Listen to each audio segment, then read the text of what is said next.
I'm Dr. Paul Chalimpa, the Deputy Director General for Uganda Investment Authority, who asked for early retirement in August this year, and it was approved by the board. Here, I'm here to speak on the matter of honoraria and other information about me, especially that has been going on in the media about the payment of this money. Now, the presentation, or what I'm talking about it myself as an individual, not as an institution, Uganda Investment Authority. I'm talking about this as Dr. Paul Chalimpa, whose name has been put in the papers, on TV and other media, online media and everywhere. There are 5 things I want to clarify, and I'm here to provide clarification. One, in the media, print media and other social media, honoraria has been defined or presented or perceived as Kasimo, what we call service award. I want to clarify and demystify this and tell the public that even if you go on Google and you get definition of honoraria, if you go to public service standing orders, you get definition of honoraria. And also Uganda Investment Authority, Human Resource Manual defines honoraria. Now, honoraria is a payment for work done by an employee or a person contracted to work that is outside his or her routine work or work scope. For example, if you're a security guard that's supposed to provide security services, and your employer tells you to provide additional services, to do cleaning services, when maybe the cleaner has left the work, that's additional work, which is outside security work. So you earn honoraria. And it is a payment after you have worked. They don't pay it when you have not worked.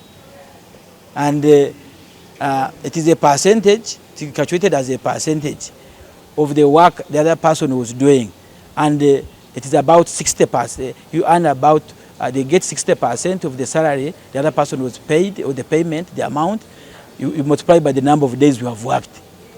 Because they assume that somebody who is away and you're replacing that person in terms of work, you may work, for example, for 10 days, 20 days, or 30 days until that person comes back to do their work.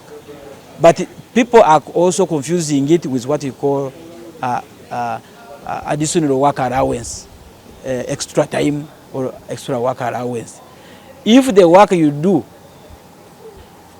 they have just given you additional work to the work you are doing, that's what they call the additional work allowance, or people can say extra time or additional work allowance. But once the work is outside what you are employed to do, that becomes the honoraria. So it is not a service award. So that I want to clarify that. It is payment for the work that someone has done that is outside his contract. Now, for UIA, this work which we are referring to, work for the construction or the development of Namave Infrastructure Development Project, what is called KIBP project. I want to start by clarifying, one, that the government of Uganda borrowed money, a loan, and on this loan, it was a lump sum amount for development of the project. When the money was received, the government of Uganda, how much was it? The government of Uganda agreed that from this amount of money that was borrowed, the government of Uganda did not have what we call government counterfunding. Counterfunding to cater for project management and supervision. So what we did a negotiation and they signed an agreement, and on this money there was money which was cut off, or part of the money, some amount of money was for project management was separated as a loan from the loan for infrastructure development. So this money, which was for project management, was supposed to be sent to your UIA account. And actually the board recommended that we, and together with Ministry of Finance, we open an account with the Bank of Uganda. And they opened the account with the Bank of Uganda. And I will give you the documents which have that bank account number. The contractor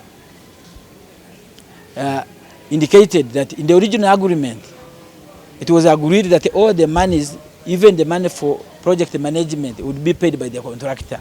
Now, if we wanted this money to move from the contractor to the Bank of Uganda account for UIA to spend the money for supervising the project, he wanted to charge 25% as a charge on this money as a cost. However, we wrote to Solicitor General and we asked advice from Attorney General, who said we should not pay this amount of money. Now, because we saw paying 25% as interest or charge on transferring the money would be causing a loss to government of Uganda on this money, we agreed with the contractor that for us, whenever we have our budget and we want to pay for project management, we would be paying from this money. And that's what has actually been ongoing. We have a full team, project management team, staff, whose salaries and the other benefits, allowances are paid by the contractor from that money. It is not true that the money that is being paid is a loan for construction of the infrastructure project. It is that the loan has two components. One for infrastructure development for the contractor, and another component also which was bought by the government of Uganda for project supervision by UIA and the staff they employ. Both their own staff who are given additional assignments, as well as the staff, project staff whom we employ specifically for the skills which UIA does not have for that project. Now, currently, the project manual which guides the operation of the project provides for deployment of UIA staff in addition to the project staff to support the project, since the project for UIA. And it provides for payment of additional work allowance, which we call honoraria, in case the project staff of UIA are deployed. And in this respect, UIA staff were given even appointment letters and given additional work when the supervising consultant, whom they describe as owner's engineer, had his contract, their contract terminated. Now the board and the management saw it that, necessary that because you could not stop the work of the contractor because it is us who had terminated the contract of the supervising consultant. So the board accepted or allowed the UIA and as provided for in the project management manual, to deploy some of its staff who have the skills to support supervision of the project of the contractor, as well as recruit other temporary staff for the skills we don't have as UIA, which we recruited on part-time, as to allow the process of procurement or hiring a new supervising consultant. And UIA hired out services for the skills we did not have internally, temporary staff, consultants, engineers and others, but also supported them with their own staff internally as provided for in the project manual, operations manual, to support the consultant. Period we supported the consultant until the new consultant, we did supervision of the infrastructure project, the contractor. For that period of time, UIA spent about the 500 million they are talking about. But according to the budget which we are supposed to pay the project the engineer or the consultant who was going to do for us the work, who was going to be paid over 6.5 billion. But for us, we only spent 500 million for that period. And we saved the government 5.9 billion, which could have been spent if the other consultant had not been terminated. Actually, we saved the government 5.9 billion, but also it shows a good practice that in some of these projects, it is if the owners of the project have some staff who have capacity to supervise their projects, you can avoid employing fully an external consultant to help the government to save money. So in effect, we should be appreciated for saving government for that period 5.9 billion. But for us, we spent 500 million. In terms of legality of this payment, we want to confirm that, one, in the agreement, project agreement for the project, the first thing is that there is money for supervision of the project. So the money that we used was not for the contractor to develop the infrastructure. We used the money for supervision of the project, which is part of their own money, because there are two budget lines: one for project supervision for UIA, two, the one for infrastructure development. And we use the money for project supervision. Two, this money was paid by is currently our project staff who supervise and support the consultant, supervise the works, are paid by the contractor because there is a dispute which is pending, which the Dispute Resolution Board is going to handle, of transferring this money from the contractor account to UIA or Bank of Uganda government account. And that is still pending because they wanted to charge 25%. Money was paid by the contractor in the interim as we wait to mediate this process. But the new project extension period which has been granted, this matter has been solved. All the monies for project supervision will be put on that account for UIA and Bank of Uganda for Government of Uganda. It will no longer go to the contractor because we saw that was a limitation which affected us. Three, the project management manual provides for payment of UIA staff who are given responsibilities, additional responsibilities to support project supervision, and provides for payment for honoraria at the rate or conditions provided by UIA Human Resource Manual. And it's what we followed. That project management manual, that manual was approved by UIA board, which is the topmost organ policy for Uganda Investment Authority.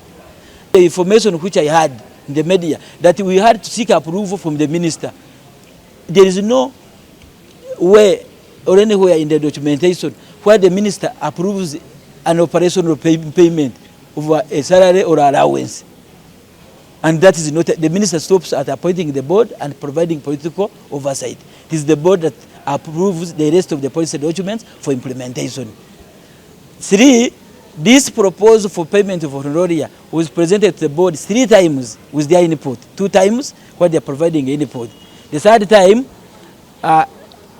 in the board meeting, the board members asked guidance whether the board were supposed to approve the payment of honoraria from the internal auditor. The internal auditor in that meeting of the board, which I provide you the details, guided the board that their job is only to approve the job, the additional work, to look at the work which the additional staff to be deployed to supervise the project are supposed to do. And once they are in agreement that there is a need for the project UIA staff to support project supervision in the absence of the contractor whose contract had been terminated, then the implementation of the payment of the money for honoraria after the work has been done is the job of the Director General to implement.